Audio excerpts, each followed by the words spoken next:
Eagles fans, and welcome back to our Eagles Therapy Podcast. I'm Basil. And I'm Baz. And we are recording Thursday, November 7th, 2024. This wonderful snowy day outside in Colorado Springs. Getting into the Christmas spirit, right, Dad? Well, you can't help it once that snow starts coming down. We've got probably a foot on the ground there, and at least the streets are a little bit cleared up so we can get around. But yeah, it's Cowboys week. It's Dallas week. We always talk about it. That's the big week. But we've seen probably some of the preview shows so far this week, and a lot of talk this week about some of the games. So I'm ready to go. Awesome, yeah. Well, let's just jump right into it. So, the Eagles are going to be playing the Cowboys in North Texas on Sunday at 2:25 p.m. So we got that afternoon game, which kind of stinks. We had the afternoon game last week. I'm not a fan of the afternoon game. It feels like it just kind of throws off the day for me because, it's used to wake up at 7, 8 o'clock I go to the gym in the morning, and then, 10 o'clock we get ready for the game and everything, and then 11 o'clock's the game. Right. Whereas last week it's like, okay, now it's 2:05, and that pushes the day back just like, the 3 hours, it's 11. Like in my mind, I'm like, oh yeah, it's only probably like 1 o'clock right now during the game, and I'm like, oh, it's 4 o'clock. Like, right. It just changes the way things go. I don't know. I'm like you. I like the early games. Plus, it makes it easier. Then you can start making dinner so that by the late games, it's ready. Yes, last week we were like, well, what's for dinner? Here it is, 4:30, 5 o'clock now. We don't have nothing cooking. So that's always a bummer on that kind of. And then, you could prep it the day before. No, not how it works. Yeah. But yeah, so the Eagles will be playing the Cowboys in their stadium. Do you have a weather report for me? I know it's a dome, so it's kind of... I do, and it is open, at the top, or at least they can open it, but it's probably going to be closed because it's going to be it's in the 60s. It's nothing, it's not going to be humid. I looked that up as well. So, the wind is how much the Eagle fans inside make, but for the most part. It's funny how 3 of the worst stadiums in the league are teams in our division. Because MetLife is the worst stadium in the world. It is. FedEx is falling apart. Yes. And then Dallas has that stupid sun. Yeah, I mean, I'm sure it's a palace as a stadium, but that sun thing, you kind of go, it's one of the dumbest things I've ever seen in my life. Yeah, you guys, they play the same time every week too, so it's not like it's not in their eyes. That's hilarious. I think it's weird. So funny, but it's just so stupid. But, all-time series, unfortunately, the Cowboys, we know this, they lead 74-56. It's time to start making some ground this season. In the last 25 years, last 26 years, I guess I should say, we're 26-26. In the last 25 years, we're 25-25. So it is pretty crazy to think, in my lifetime, I'm 26 years old. We're 26-26 since I've been born, which is just wild to think about. Yeah. Because how many years did one team sweep? You know what I mean? You got to go back to that and be like, oh, wow. We did pretty good in the early mid-2000s. Well, that's the thing, because about it, we really fell apart against them 2018, 2021. We got swept by them. Right. And in 2010s, I don't know if we swept them very often. I think in 2009 they swept us. So they really made up ground late in the 2010s and 20s, whereas we in the early 2000s took a huge lead up on them in the last 25 years. And then in the late 80s too, we also kicked some butt. Although we lost the strike game against them in '87. Oh, when they crossed the picket. They crossed the line. And that's when Randall did the fake kneel down, which was awesome. But in the late 80s, 88, 89, 90, 91, we had our good way with them. But then they got good again after Jimmy's draft in 90, 89. Who's your player to watch going into this game? This week I'm going to watch Grant Calcaterra. There's rumors that Dallas Goedert might be back, and I'm hoping that, he will help with the push and all, so that's a good thing as long as his legs are helping. But I'm still curious and hoping that they continue to throw the ball to Calcaterra because he had 5 last week for 30 or 6 last week for 30, and weeks before he had some big catches. He So he absolutely did. Even that 5-yard pass here and there really helps the team, and I just don't want to see him go right back 100% to Goddard and totally forget about him because now he's a weapon. You got 2 tight end weapons. You got the 2 wide receivers. The back, obviously Barkley's made some catches recently, had a great one last week, and then some of the other guys. Hopefully we can mix in because you and I talk about it. You can't just throw to 4 guys. You got to throw it to about 8 guys. To keep that defense guessing. Yeah. And that defense this weekend, hopefully we can keep them guessing like crazy. Yeah, I did agree with you on the fact, Calcaterra, with Goddard coming back, obviously Goddard still remains the number 1 guy and the number 4 target, number 3 target in the offense. But I really hope it doesn't mean that we push Calcaterra to the side. he still needs to have a role. I'm not saying it's got to be 7 catches a game, but 2-3 targets a game, I feel like still need to go to him because he's a playmaker. He can make plays happen with his legs and with his hands. He's super fast, and he makes quick. Once he catches that ball, he makes quick moves. Yeah. He's like first down magnet, man. He just knows what he's doing out there with the ball. Very true. My player to watch this week, I'm going to go with Jalen Carter. I feel like a guy we haven't talked about a lot this year on the podcast. I think he's only got 3 sacks on the season. I think we talked about it earlier. He had 2 sacks in, I think, the Giants game or maybe which was the game we had the big sack game in? The 8 sacks? Yeah, was it the Giants game? I think it was. Okay, yeah. Well, he's got 3 sacks on the season. I know he had they talked about last week. It was the Giants because the Giants had 3 sacks on us in the first quarter. Yeah. They talked about last week against the Jags being an amazing game for him. He had a lot of pressures. He didn't get the big play finish at the quarterback, but he had a lot of pressures, and he was kind of destroying that offensive line. So would really like to see that this week against another kind of semi-weak offensive line. They're kind of weird. They have a lot of big names on their offensive line, but they're just not playing very well this year. Yeah, just Zach Martin's not having a good year. Not at all, man. And I mean, they're talking about it. I even heard him. Bad. I watched a couple. He's not been good, not been quick. That's what happens when you're. So it happens to a guard. That's what happens. And it also happens when you hold out. He held out for a while. Remember, who knows if it's that, but it's this age. I think it's catching up. I don't like to judge the players for holding out because it is important for them to get their money. Sure. Because if you do get injured, now you don't get your money. That's right. But this is sometimes what happens when you hold out. You come back and you're not very ready. It happened with CeeDee Lamb. It's funny. He's got 600 yards this year, 666, I think, something like that. Right. So which is still pretty darn good year for him. But not the year he gets. More. Yeah.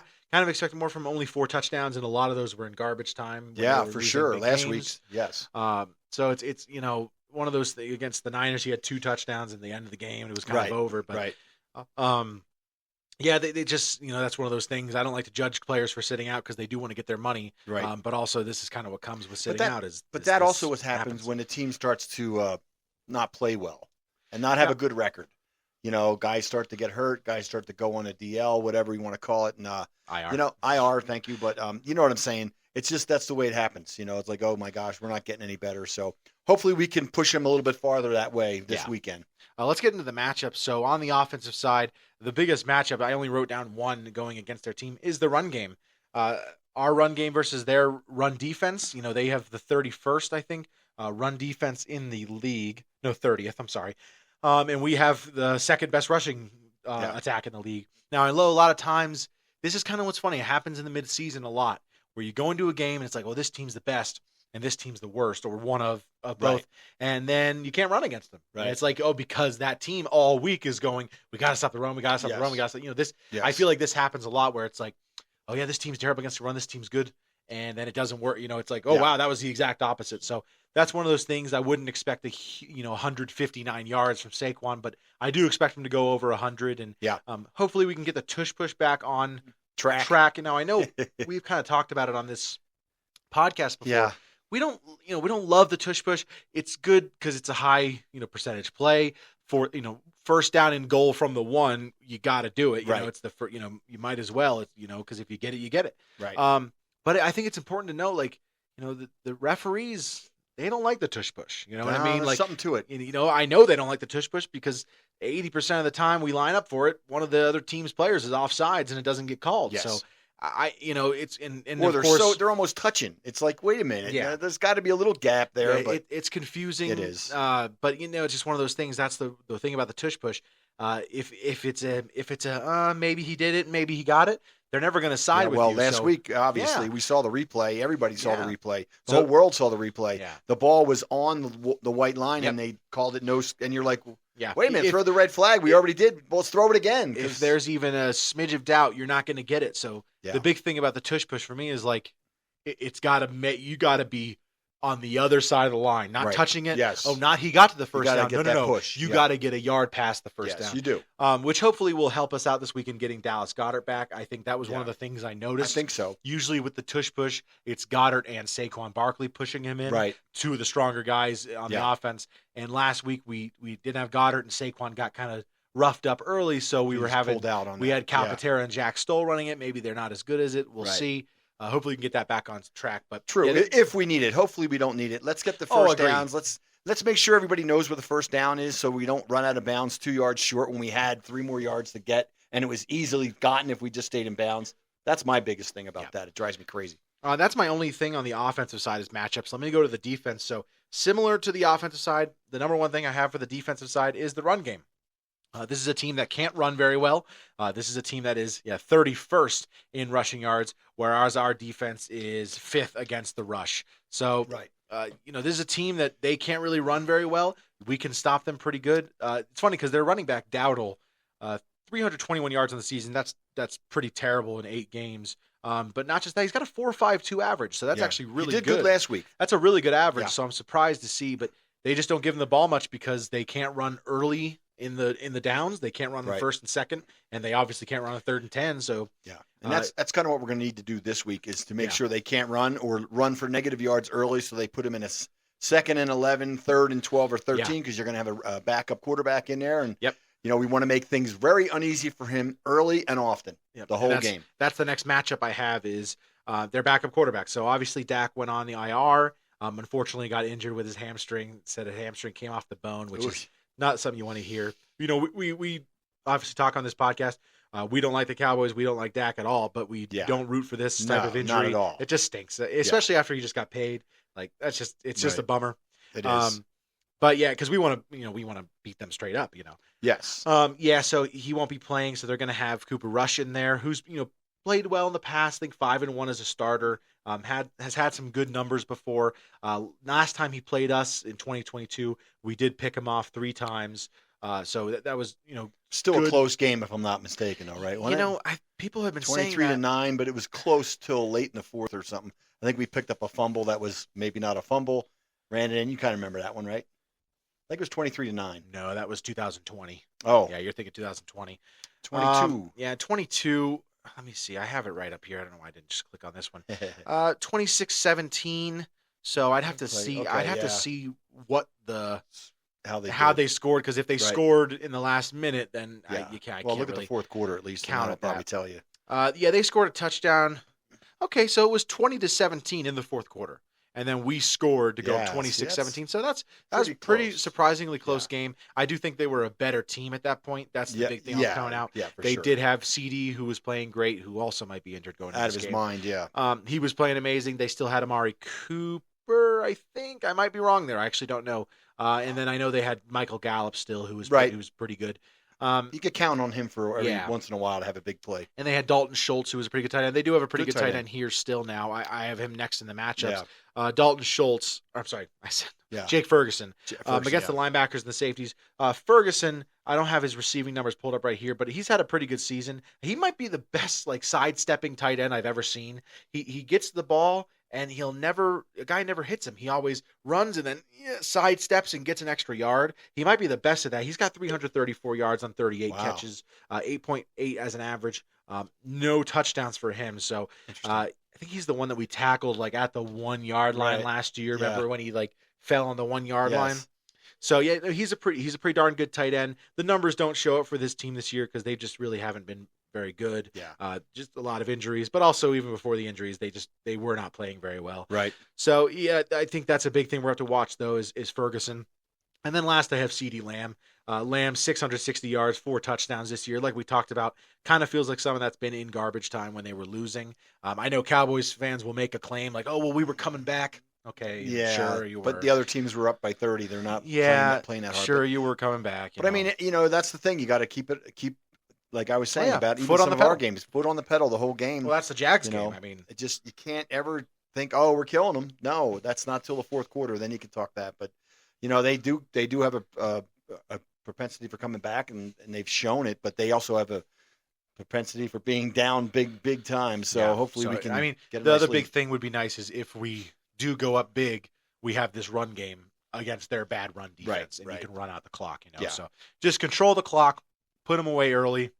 You got to just be up on these guys, and with a backup quarterback, I think it's more likely they'll fold.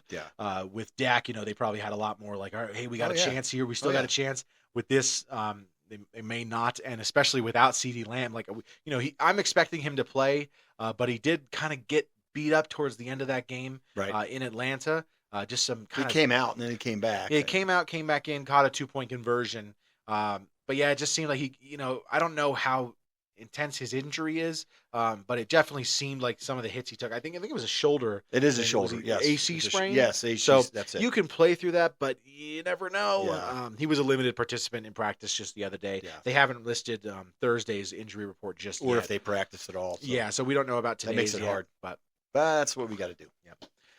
Injuries. We'll go ahead and just ride into the injury report. A lot of guys on ours, but it seems like it's mostly the entire starting offense because they're just kind of like limited participant. Right. Saquon, Mekhi Becton, A.J. Brown, Dallas Goedert, Jalen Hurts, Fred Johnson, Cam Jurgens, Anaya Smith, Devontae Smith. I feel like they're just kind of like, hey, Ben Van Sumeren, who might not play because he got a concussion, which sucks. Still never saw the play, but yeah, I don't know. Could have been special teams too. Very possible. Yeah. But I did see a thing about Becton, who was graded out, I think, as the top blocker of the league or whatever position he plays, guard, this week. Wow. And then our two linebackers were graded out very, very high, if not the two highest. I think it was first and second, yeah. Another thing was stuff I pick up. I believe, what am I trying to say? I'm sorry. Milton Williams is rated as the 6th best interior pass rusher this year. Wow. In the season. Man. I don't know where Carter's at. I'm assuming he's top 10, top 5 maybe. Right. But yeah, it's good to see Milton Williams up there. And that's a kind of big discussion we have to have about starting to maybe extend some of these guys. And a lot of the thing about that grade is also getting the sacks. And Milton's been in a couple halves here and half there, and it hasn't hurt him. That's why we need Carter to get another 3 or 4 to get in that almost 10 type range. Because that's how most people look at it. How many sacks they have, even if it's an interior lineman. No, definitely. Yeah. It's funny. Both of our linebackers, Bond and Dean, they both have 2 sacks, and both of those sacks came in the same, not together, but came in the same games. Like Bond had 2 sacks in the first game of the season. Right. And then Nakobe Dean had 2 sacks against the Giants. Yeah. So it's kind of like, can we start blitzing these guys, moving it around a little bit? I'm surprised they've never sent Cooper DeJean on another blitz. Still only got that half a sack, but he had those 2 big pressures. I'm surprised they haven't really done that yet. And Sweat's up at 5 sacks. Brandon Graham still with 1. Carter with 3. Smith with 2.5. Davis with 1. And then Milton Williams shown with 2. Yeah, but they're feels halves. That's the thing. It feels like he's just been around a lot. Right. But the numbers don't always come for this team. I noticed that. We all know the story with Brandon Graham. That's the thing about sacks is sometimes it can be misleading. And I think that was something Max Crosby went through a few years ago where he was, considered the best defensive end in the league, but his sack numbers were just not there. Yeah. And that's kind of what it was like for Brandon Graham back in, I want to say 2016. Brandon Graham was named as a second-team All-Pro, but he only had like 7 or 8 sacks as a defensive end. But he was just so good, and he was always getting there, but it just wasn't happening. The numbers weren't happening, but his pass grade position, he was like one of the best in the league. Right. Second team All-Pro 2016. Yeah. So it's just funny how that works. Sometimes the numbers just don't come, and you gotta just keep on going. But it's nice when they do come. It pays off in the end. Definitely. And that's how you get the accolades. Accolades, yes, Dad. Jeez, that is one of your hardest words. Isn't it? It's difficult. I did that for you. Gosh. You got anything else to say about the Eagles and Cowboys game? Any other keys? I'm looking forward to it. I'm hoping that I'm not going to be nervous because this is probably one of the most nervous teams that we play against, especially on the road. That's in where Texas, it's bad. It's a big one. We get this game. We go up on them by 4 games. We're up at 7-2. I mean, this is a huge game for us. And kick a team while they're down. Yeah, we need to. Yeah, we need to take advantage of this. I think we've lost the last 6 in Dallas. Yeah, in yes, Dallas. I know. We haven't won in Dallas since the year we won the Super Bowl. Speaking of which, we won a Super Bowl in this century, which is nice to point out every once in a while when you get a chance. But 7-point favorites. I don't love it. Yeah. It's a touchdown favorite. And it's just, it's one of those things where you're like, all right, just don't make me stressed. Well, even though I will be. The one thing I do think they're going to do this week is get the points when they get the points. I mean, they're not going to pass up a 4th and 2 at the 28. They're going to kick the field goal. So you really hope that they have to. Yeah, Nick really has to have learned from those mistakes. Yes. It's time to just, and there's certain times everyone's talked about it. It's been in the media all week, right? In Philly media, right? It's we're not bashing being aggressive. No, being aggressive is really good. I completely agree with aggressiveness. That was my favorite thing about Doug Peterson. I loved aggressiveness, but there's a difference between being aggressive and being foolish and doubling down when you make the mistake. Yes.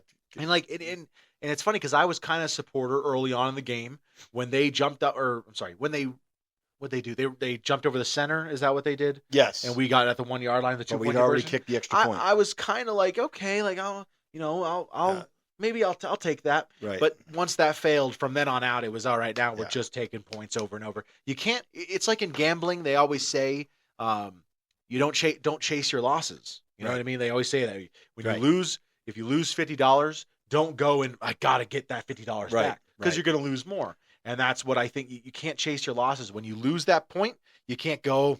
Now we have to go for 2 because we got to get that point back. Right. No.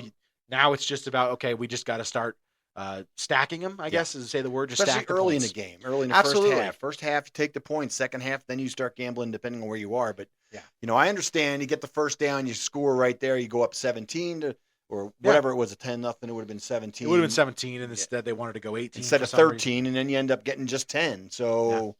They lost 3. 2 field goals is almost a touchdown. So it's true.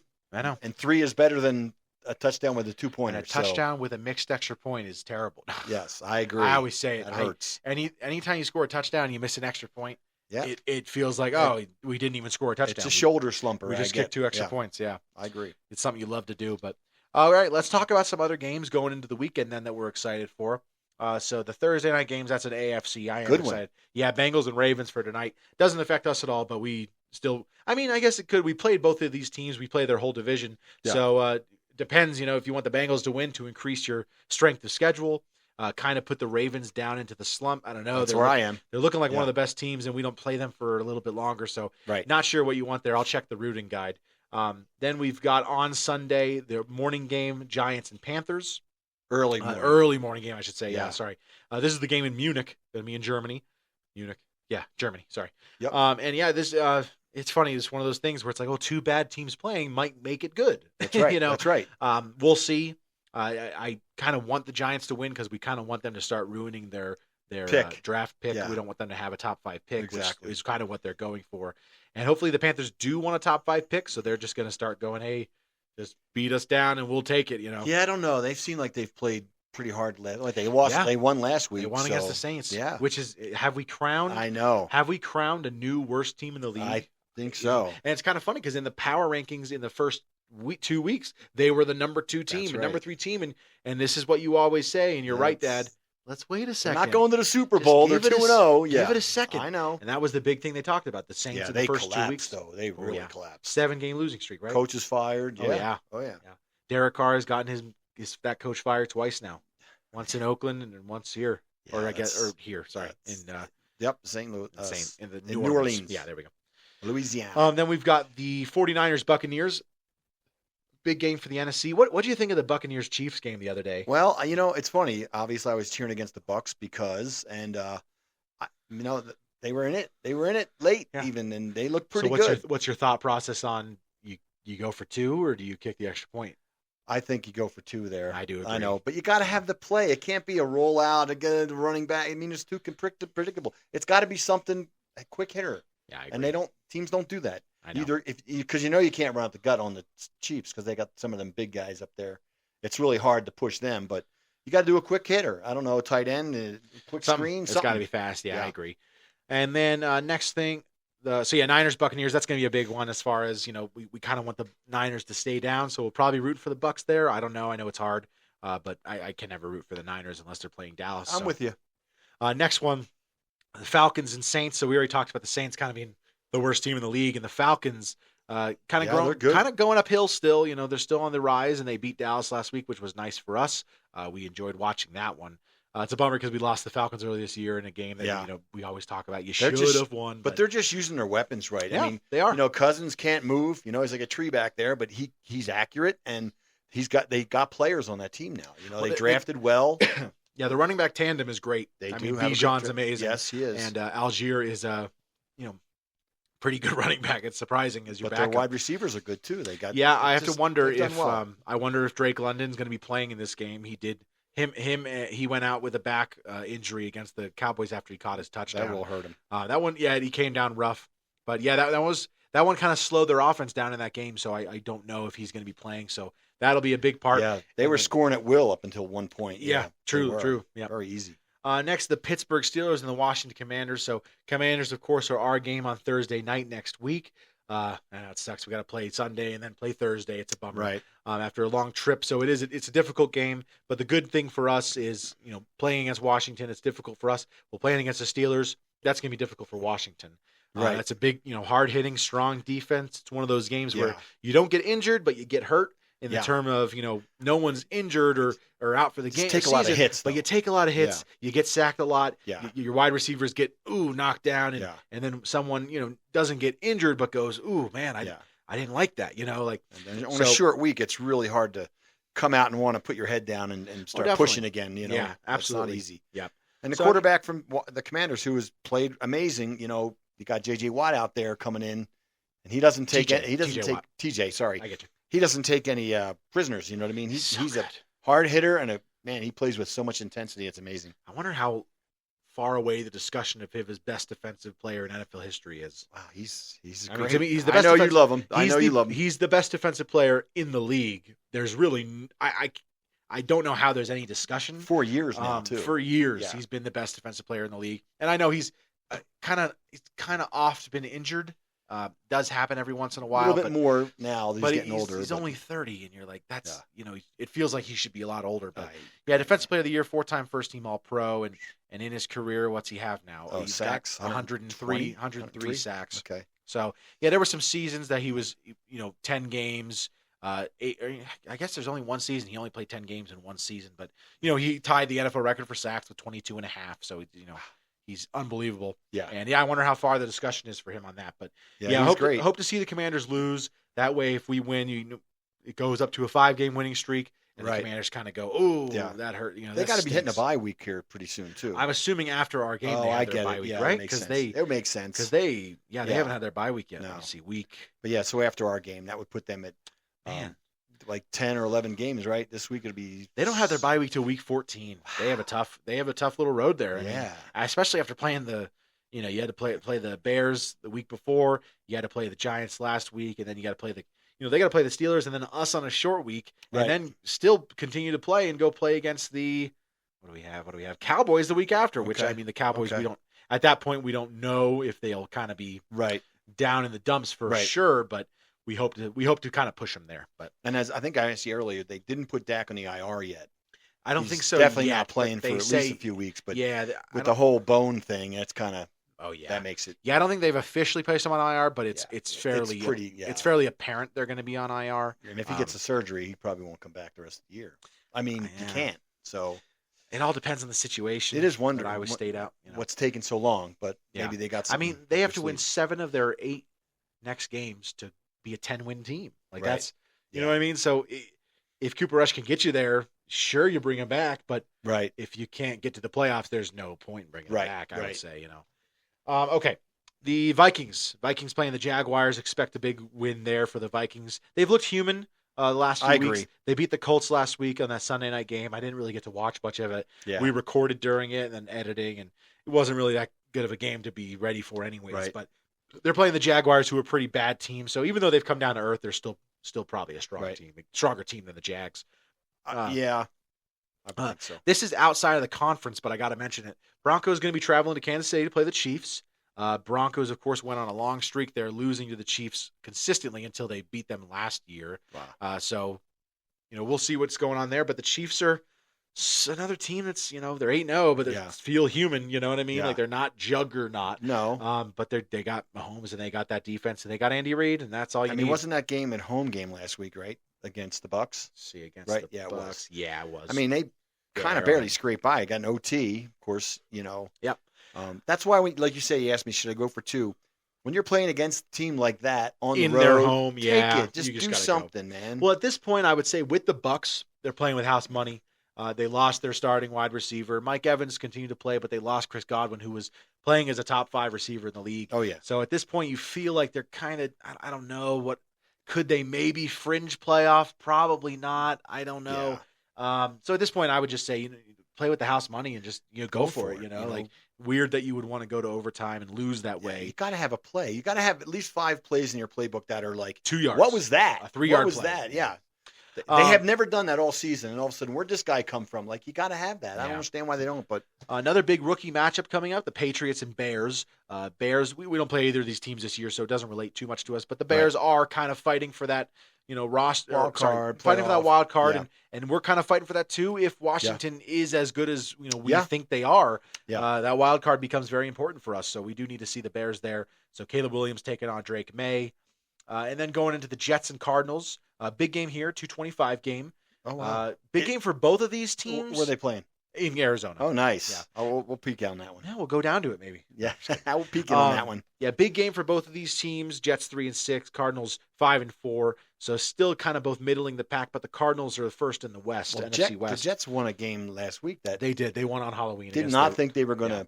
They beat Houston, and it seems apparent that Houston's not there.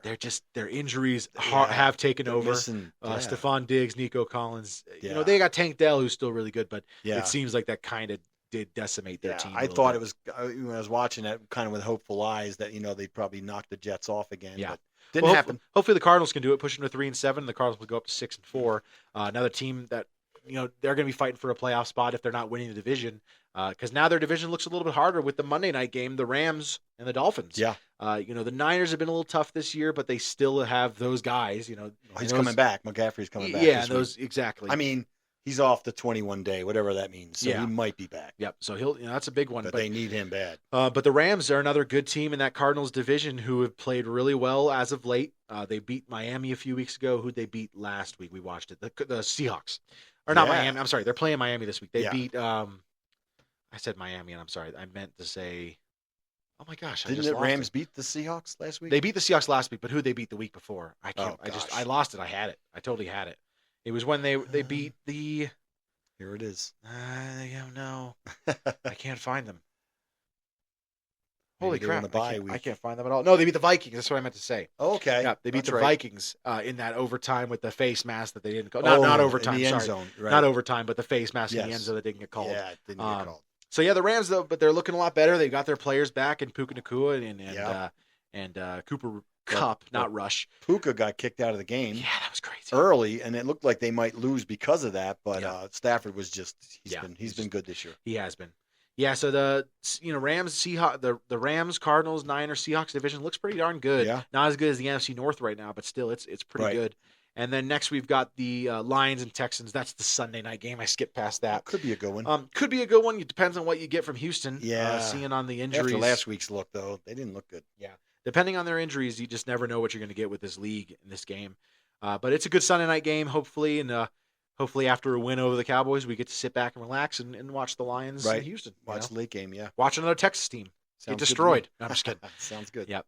You got anything else to say? Not really, no. Gotcha. Let's go. Want to give a quick shout out, or not shout out, I'm sorry, just a reminder to like and subscribe, comment down below, and then we'll look to read your comments on here when we get some on the page and everything like that. We did get one I wanted to mention. The Phenom 3336 on YouTube comment. Yes. We need to release Braddox and Madbury. Any thoughts on who Maddox and Bradbury? Right. Any thoughts on who could replace those guys around the NFL? And I like what you responded to him. Shout out to the Phenom 3336. But you said, I think we have the guys on the bench. Give Isaiah Rodgers and Brown the keys. We may need a corner to help out, but Rodgers and Ringos are ready to go. And Slay and Spot Duty can coach them up as well. It's time to continue the youth movement, and I completely agree with you.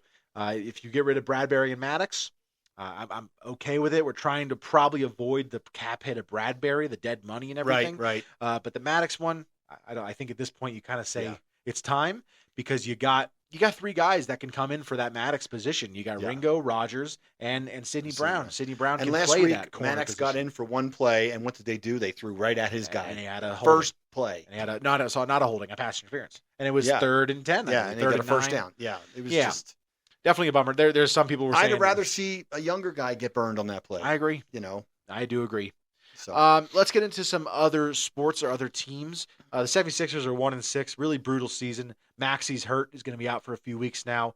Paul George came in and played pretty well, but Embiid's been suspended for 3 games now for pushing the journalists. So teams kind of feels like it's in shambles. I don't know how good you can do to turn it around now. I mean, I know in the NBA, the first 70 games don't really matter. You just got to make the playoffs. But yeah, that's true. It's going to get hot.